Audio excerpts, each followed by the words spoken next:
Hi friends, പുതിയൊരു വീഡിയോയിലേക്ക് എല്ലാവർക്കും സ്വാഗതം. വൈദേഹി അർച്ചന ചോദിച്ച ആ പൈസയുമായിട്ട് 50 ലക്ഷവുമായിട്ട് കൃഷ്ണൻ്റെ വീട്ടിലേക്ക് ചെല്ലുകയാണ്. അങ്ങനെ അവിടെ എല്ലാവരും വൈദേഹിയെ കാത്തു നിൽക്കുന്നുണ്ടാവും. അങ്ങനെ കൃഷ്ണനും മാലിനിയും മല്ലികയും വിനീതും അച്ചമ്മയും ശ്രീദേവിയും ഒക്കെ അങ്ങനെ വൈദേഹിയെ കാത്തു നിൽക്കുമ്പോൾ അങ്ങനെ വൈദേഹി വരികയാണ് കേട്ടോ. അപ്പോൾ എന്താ കൃഷ്ണ, നമുക്ക് പോവുകയല്ലേ, സുന്ദരിയെ അവളുടെ ആ അർച്ചനയുടെ കയ്യിൽ നിന്നും രക്ഷപ്പെടുത്തണം, അതിനുള്ള പൈസയുമായിട്ട് അതിൻ്റെ ചെക്കുമായിട്ടാണ് ഞാൻ വന്നിട്ടുള്ളത് എന്നങ്ങ് പറയണം കേട്ടോ. അപ്പോൾ മല്ലിക പറയുന്നുണ്ട്, വാ നമുക്ക് പോവാം, വിനീത് നീ കൂടി വായോ എന്ന് പറയുമ്പോൾ കൃഷ്ണൻ പറയാണ്, മല്ലിക നീ ഒന്ന് തിടുക്കപ്പെടാതെ നീ അവിടെ നിൽക്ക് എന്നങ്ങ് പറയണേ. എന്നിട്ട് വൈദേഹി അങ്ങ് മാറ്റി നിർത്താണ്ട് മേഡത്തോട് എനിക്കൊരു കാര്യം സംസാരിക്കാനുണ്ട് എന്നും പറഞ്ഞിട്ട് അങ്ങ് മാറ്റി നിർത്തുകയാണ്. എന്നിട്ട് കൃഷ്ണൻ എന്തൊക്കെയോ അങ്ങ് പറയാൻ കേട്ടോ. അപ്പോൾ വിനീതും എല്ലാവരും ഇങ്ങനെ നോക്കുന്നൊക്കെയുണ്ട്. വിനീത് മനസ്സിൽ കരുതുന്നുണ്ട്, അങ്കിൾ എന്നോട് പറഞ്ഞ കാര്യമാണാവോ ഇനി വൈദേഹി മേഡത്തിനോട് പറയുന്നത് എന്നുള്ള ചിന്ത വിനീതിൻ്റെ മനസ്സിലുണ്ട് കേട്ടോ. എന്നിട്ട് വൈദേഹിയുടെ കാര്യങ്ങളൊക്കെ പറഞ്ഞ ശേഷം കൃഷ്ണൻ മല്ലികയൊക്കെ നിൽക്കുന്ന അവിടേക്ക് കൊണ്ടുപോയിട്ട്, എന്നാൽ നിങ്ങൾ ആരും തന്നെ വരേണ്ട ആവശ്യമില്ല, ഞാൻ തന്നെ പോയിക്കോളാം എന്നും പറഞ്ഞിട്ട് കൃഷ്ണൻ പോവുകയാണ്. അപ്പോൾ മല്ലിക പറയുന്നുണ്ട്, അതെങ്ങനെ ശരിയാവും ആങ്ങളെ, ഞാനും കൂടി വരാമെന്ന് പറയുമ്പോൾ ഇത് ഒരു പെൺകുട്ടിയെ തട്ടിക്കൊണ്ടുപോയവരാണ്, അവരുടെ അടുത്തേക്കാണ് അവർ എത്രക്കാരാണോ എങ്ങനെയുള്ളവരാണോ ഒന്നും തന്നെ നമുക്കറിയില്ല, അതുകൊണ്ട് എല്ലാവരും കൂടി പോകാനൊന്നും പറ്റില്ല, ഞാൻ തന്നെ പോയിക്കോളാം എന്ന് പറയുമ്പോൾ, എന്നാൽ വിനീതിനെ കൂടി കൊണ്ടുപോയിക്കോ എന്ന് പറയുമ്പോൾ വിനീത് പറയുന്നുണ്ട്, ഞാനും കൂടി വരാം അങ്കിൾ എന്ന് പറയുമ്പോൾ, വേണ്ട നീ വരണ്ട, ഇത് ഞാൻ തന്നെ കൈകാര്യം ചെയ്തോളാം എന്നങ്ങ് പറഞ്ഞു പോവട്ടോ. അപ്പോൾ വിനീതിനെ വീണ്ടും അങ്ങ് കൃഷ്ണൻ വിളിച്ച ശേഷം പറയാണ്, നിനക്ക് എത്ര എമർജൻസി കോള് വന്നാലും നീ ഈ വീട് വിട്ട് എവിടേക്കും പോവരുത്, നീ എന്ത് തന്നെ പ്രശ്നമാണെന്ന് പറഞ്ഞ് ആര് വിളിച്ചാലും നീ ഈ വീട്ടിൽ നിന്നും പുറത്തു പോവരുത്, നീ ഇവിടെ തന്നെ ഉണ്ടാവണം എന്നുള്ള ഒരു ഓർമ്മപ്പെടുത്തലും കൂടി ചെയ്ത ശേഷമാണ് കൃഷ്ണൻ അവിടെ നിന്ന് അങ്ങ് പോവാണ് കേട്ടോ. അപ്പോൾ വൈദേഹി മേഡത്തോട് മല്ലിക ചോദിക്കുന്നുണ്ട്, മേഡം എന്താണ് ആങ്ങളെ വിളിച്ച് മാറ്റി നിർത്തി സംസാരിച്ചത് എന്നങ്ങ് പറയുമ്പോൾ, അത് പിന്നെ മല്ലിക എന്നൊക്കെ പറഞ്ഞ് അങ്ങ് തപ്പി പിടിക്കുന്ന സമയത്ത് വിനീത് പറയണം, അത് അർച്ചന ഒരു തട്ടിപ്പ് നടത്തിയതാണ്, അവളുടെ കയ്യിൽ സുന്ദരിയില്ല, അവൾക്ക് പൈസ കിട്ടാൻ വേണ്ടിയിട്ട് അവൾ നുണ പറഞ്ഞ് ഇങ്ങനെ ഒരു കഥ ഉണ്ടാക്കിയതാണ്, അവളുടെ കയ്യിൽ സുന്ദരിയില്ല, സുന്ദരി വേറെ എവിടെയോ സൈഫായിട്ട് തന്നെ ഉണ്ട്, അല്ലാതെ അർച്ചനയുടെ കയ്യിൽ സുന്ദരിയില്ല എന്നങ്ങ് പറയുമ്പോൾ മല്ലിക, പിന്നെ എൻ്റെ സുന്ദരി മോൾ എവിടെയാണ്, അപ്പോൾ എവിടെയായിരിക്കും, അർച്ചനയുടെ കസ്റ്റഡിയിലില്ലെങ്കിൽ പിന്നെ എൻ്റെ സുന്ദരി മോൾ എവിടെയാണ്, എന്താ നിങ്ങൾ ആരും ഒന്നും മിണ്ടാത്തത് എന്നങ്ങ് പറയുമ്പോൾ മല്ലികയോട് പറയാണ് വൈദേഹി, സുന്ദരി എവിടെയെങ്കിലും സേഫായിട്ട് തന്നെ ഉണ്ടാവും, അതുവരെ നിങ്ങളൊന്ന് ക്ഷമിക്ക്, സുന്ദരിയെ നമുക്ക് കണ്ടെത്താം എന്നങ്ങ് പറയുമ്പോൾ അച്ചമ്മ പറയാണ്, മല്ലിക നീ ഇങ്ങനെ ധൃതി പിടിക്കാതെ, ഒന്നും കാണാതെ കൃഷ്ണൻ ഒന്നും ചെയ്യില്ല, അതുകൊണ്ട് നീ ടെൻഷൻ ആവണ്ട, നീ ഇങ്ങനെ ടെൻഷനായിട്ട് ഒരു കാര്യവുമില്ലല്ലോ, സുന്ദരിയുടെ കാര്യത്തിൽ കൃഷ്ണൻ എന്തെങ്കിലും ഒന്ന് തീരുമാനമെടുത്തിട്ടുണ്ടാവും എന്നൊക്കെ പറഞ്ഞ് മല്ലികയെ വീണ്ടും അച്ചമ്മയും സമാധാനിപ്പിക്കുകയാണ്. പിന്നീട് കൃഷ്ണൻ വീട്ടിലേക്ക് തിരിച്ചെത്തുകയാണ് കേട്ടോ. അപ്പോൾ എന്താണ് ഉണ്ടായത് എന്നുള്ളത് ചോദിക്കുമ്പോൾ ആ ജീവനെ പോലീസുകാർ അറസ്റ്റ് ചെയ്ത് കൊണ്ടുപോയിട്ടുണ്ട്, അവനൊരു ജീവശവമായിട്ടാണ് കൊണ്ടുപോകുന്നത്, അപ്പോൾ ഇനി കേസും കൂട്ടമൊക്കെ വരുമോ എന്ന് ജയിൽ ചാടിയ പുള്ളിയാണ് അവന് പോലീസുകാർക്ക് കിട്ടിയത് ബിൽഡിങ്ങിൻ്റെ അടിയിൽ വീണ് കിടക്കുന്ന നിലയിലാണ്, അതുകൊണ്ട് എങ്ങനെ കേസ് വരുന്നു, ഞാനിതിൽ ഉത്തരവാദിയല്ലല്ലോ, പോലീസുകാർ തന്നെയല്ലേ കണ്ടെത്തിയത് എന്നൊക്കെ പറഞ്ഞിട്ട് കൃഷ്ണൻ ഒന്ന് കൈയൊഴിഞ്ഞ രീതിയിൽ പറയാൻ കേട്ടോ. പക്ഷേ കൃഷ്ണൻ്റെ കയ്യിൽ നിന്നും ജീവനൊക്കെ നന്നായിട്ട് തന്നെ അടി കിട്ടിയിട്ടുണ്ടാവും. കൃഷ്ണൻ്റെ സംസാരത്തിൽ നിന്ന് തന്നെ അക്കാര്യം മനസ്സിലാവുന്നുണ്ട്. അർച്ചനയെ പോലീസുകാർക്ക് കിട്ടിയിട്ടില്ല എന്നുള്ള കാര്യവും കൃഷ്ണൻ പറയുന്നുണ്ട്. അർച്ചന അപ്പോഴത്തേക്കും മുങ്ങിയിട്ടുണ്ട് എന്നുള്ള കാര്യം കൃഷ്ണൻ പറയുന്നുണ്ട്. എന്തായാലും അവളെ എത്രയും പെട്ടെന്ന് തന്നെ പോലീസിൻ്റെ കസ്റ്റഡിയിലാവുമെന്ന് തന്നെയാണ് പോലീസുകാർ പറഞ്ഞ വാക്കുകൾ എന്നൊക്കെ ഇങ്ങനെ കൃഷ്ണൻ എല്ലാവരോടും കൂടി ചേർന്ന് അങ്ങ് പറയാൻ കേട്ടോ. അപ്പോൾ വീണ്ടും മല്ലിക കൃഷ്ണനോടൊക്കെ ചോദിക്കുകയാണ്, എവിടെയാവും സുന്ദരി, നിങ്ങളെല്ലാവരും ഇപ്പോൾ ജീവൻ്റെയും അർച്ചനയുടെയൊക്കെ കാര്യമാണ് പറയുന്നത്, എൻ്റെ മകൾ സുന്ദരി എവിടെ, എൻ്റെ മകൾ സുന്ദരിയുടെ കാര്യമാണ് എനിക്ക് അറിയേണ്ടത് എന്ന് പറയുമ്പോൾ, പെങ്ങളെ നീ ഇങ്ങനെ തിടുക്കപ്പെടണ്ട, എനിക്കറിയാം സുന്ദരിയെ എത്രയും പെട്ടെന്ന് കണ്ടെത്തണം എന്നുള്ള കാര്യം, ഇങ്ങനെ അലസമട്ടിൽ കണ്ടെത്തിയിട്ട് ഒരു കാര്യമില്ല, എൻ്റെ കുട്ടിയെ ആരെയാണ് കാണാതായിട്ടുള്ളത്. ഞാൻ ഇനി നിങ്ങളെ ആരെയും ഒന്നും തന്നെ നോക്കുന്നില്ല. ഞാൻ നേരെ വീട്ടിലേക്ക് പോവുകയാണ്. എന്നിട്ട് അവിടെയുള്ളവരോട് ഞാൻ ഇക്കാര്യം പറഞ്ഞ് അവരെല്ലാവരെയും കൂട്ടി വന്ന് പോലീസ് സ്റ്റേഷനിലും കളക്ട്രേറ്റിലൊക്കെ സത്യാഗ്രഹം ഇരിക്കാൻ പോവുകയാണ്. എന്നാലാണ് എൻ്റെ കുട്ടിയുടെ കാര്യത്തിൽ ഒരു തീരുമാനം ഉണ്ടാവുകയുള്ളൂ. ഞാൻ പോവുകയാണ് എന്നും പറഞ്ഞിട്ട് പോവാൻ വേണ്ടി നിൽക്കുമ്പോൾ കൃഷ്ണൻ പറയാണ്, നീ ഒന്ന് അടങ്ങ് പെങ്ങളെ, എനിക്ക് നീ ഒരു 2 ദിവസത്തെ സാവകാശം കൂടി തായോ, എന്നതിൻ്റെ ശേഷം നീ പറഞ്ഞ പോലെ ചെയ്തോ, അതുവരെ നീ ഒന്ന് ക്ഷമിക്ക് എന്നങ്ങ് പറഞ്ഞിട്ട് കൃഷ്ണൻ ദേഷ്യപ്പെട്ടിട്ട് അകത്തേക്ക് അങ്ങ് പോവാൻ കേട്ടോ. അപ്പോൾ മല്ലിക ഇങ്ങനെ ചിന്തിക്കുന്നുണ്ട്, എന്താവും 2 ദിവസത്തെ സാവകാശം ആങ്ങളെ ചോദിക്കുന്നത് എന്നുള്ള കാര്യം മല്ലികയും ചിന്തിക്കുന്നുണ്ട്. പക്ഷേ സുന്ദരി എവിടെയാണ് ഉള്ളത് എന്നുള്ള കാര്യം കൃഷ്ണൻ വൈദേഹിയോട് പറഞ്ഞിട്ടുണ്ടാവും കേട്ടോ. സുന്ദരിയെ ഞാൻ മാറ്റി പാർപ്പിച്ചിട്ടുണ്ട് എന്നുള്ള സത്യം വൈദേഹിയെ അറിയിച്ചിട്ടുണ്ടാവും. പിന്നീട് കാർത്തികിൻ്റെ വീടാണ് കാണിക്കുന്നത്. അപ്പോൾ രാത്രി ആയിട്ടുണ്ടാവും. അങ്ങനെ കാർത്തികിൻ്റെ അമ്മ റൂമിലേക്ക് വരുന്ന സമയത്ത് ജനലൊക്കെ തുറന്നു കിടക്കുന്നത് കാണുമ്പോൾ, ജനൽ ഇതുവരെ അടച്ചിട്ടില്ലേ, കൊതുകൊക്കെ അകത്തേക്ക് കയറിയിട്ടുണ്ടാവുമല്ലോ എന്നും പറഞ്ഞിട്ട് കതക് ജനലിൽ പൊളി അങ്ങ് അടക്കുന്ന സമയത്താവും ഒരാൾ അതിനെ അങ്ങ് പോകുന്നത് കാണാൻ കേട്ടോ.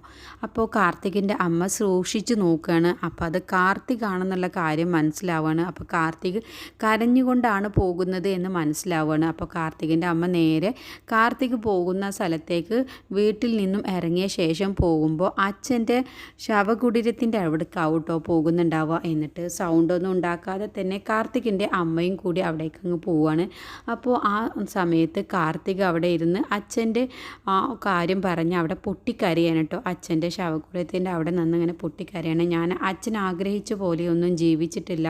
എനിക്ക് അച്ഛൻ ജീവിച്ചിരിക്കുന്ന സമയത്ത് അച്ഛൻ്റെ ഇഷ്ടങ്ങളൊന്നും തന്നെ എനിക്ക് നിറവേറ്റി തരാനും കഴിഞ്ഞിട്ടില്ല. അച്ഛൻ എനിക്ക് മാപ്പ് തരണം. ഞാൻ ഒരേ ഒരു തെറ്റാണ് ചെയ്തിട്ടുള്ളൂ. എനിക്ക് ഇഷ്ടപ്പെട്ട പെൺകുട്ടിയെ ഞാൻ കല്യാണം കഴിച്ചു. പക്ഷേ അതിനു വേണ്ടി ഞാൻ ചെയ്തതെല്ലാം തന്നെ തെറ്റായിപ്പോയി.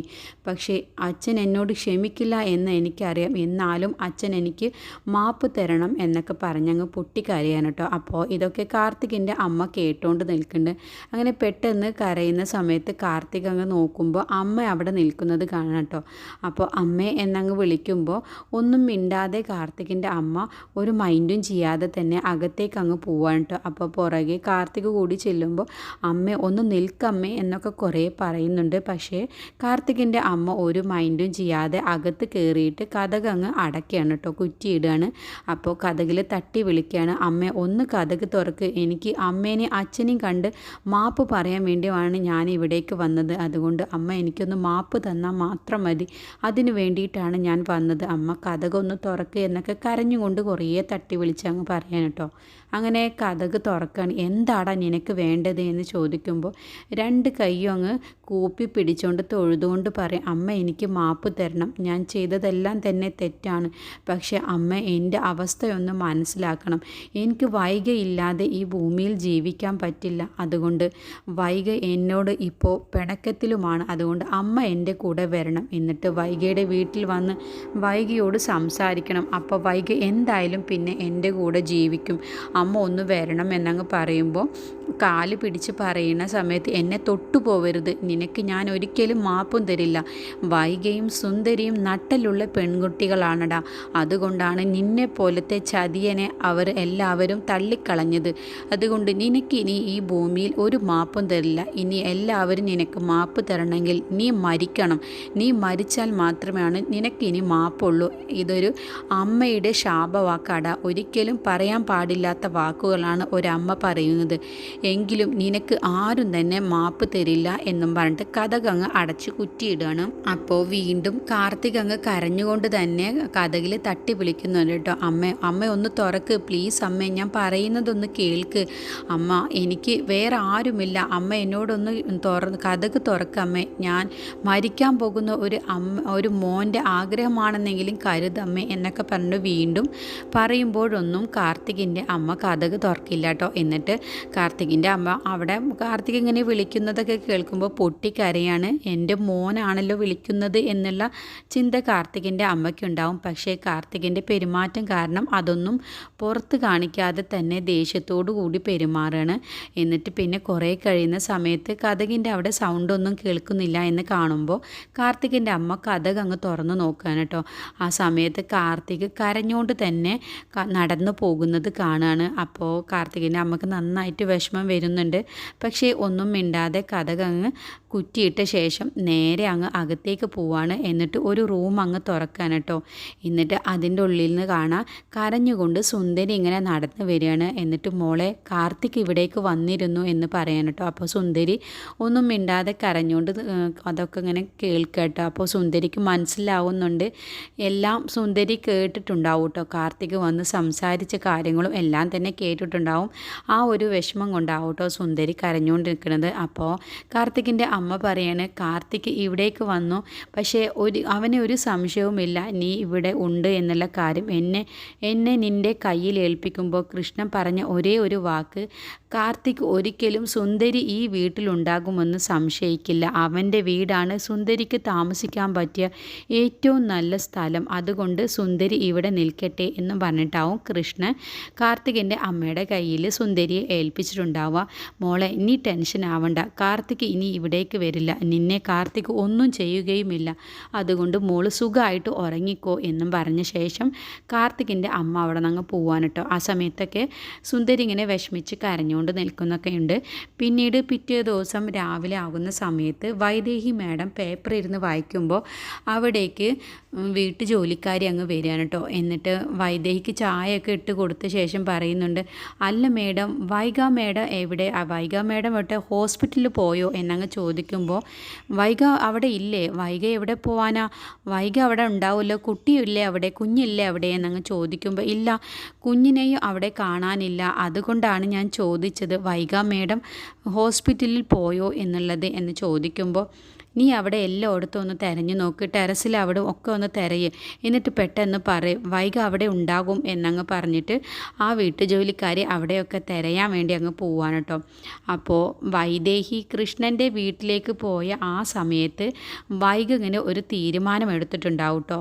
ഞാൻ പറഞ്ഞ വാക്കുകളൊന്നും തന്നെ അമ്മ കേട്ടിട്ടില്ല, സുന്ദരിയെ രക്ഷിക്കാനാണ് അമ്മയ്ക്ക് താല്പര്യം, അതുകൊണ്ട് തന്നെ ഇനി ഞാൻ ഈ വീട്ടിൽ നിൽക്കുന്നത് കൊണ്ട് ഒരു അർത്ഥവുമില്ല, അമ്മയ്ക്ക് ഏറ്റവും പ്രിയപ്പെട്ടത് സുന്ദരിയാണ്, പിന്നെ എന്തിന് ഞാനും എൻ്റെ കുഞ്ഞും ഈ വീട്ടിൽ താമസിക്കണം എന്ന് മനസ്സിൽ കരുതിയിട്ട് വൈഗ അവിടെ നിന്നും പോയിട്ടുണ്ടാവും കേട്ടോ. പക്ഷേ അതൊന്നും തന്നെ വൈദേഹി അറിഞ്ഞിട്ടുണ്ടാവില്ല.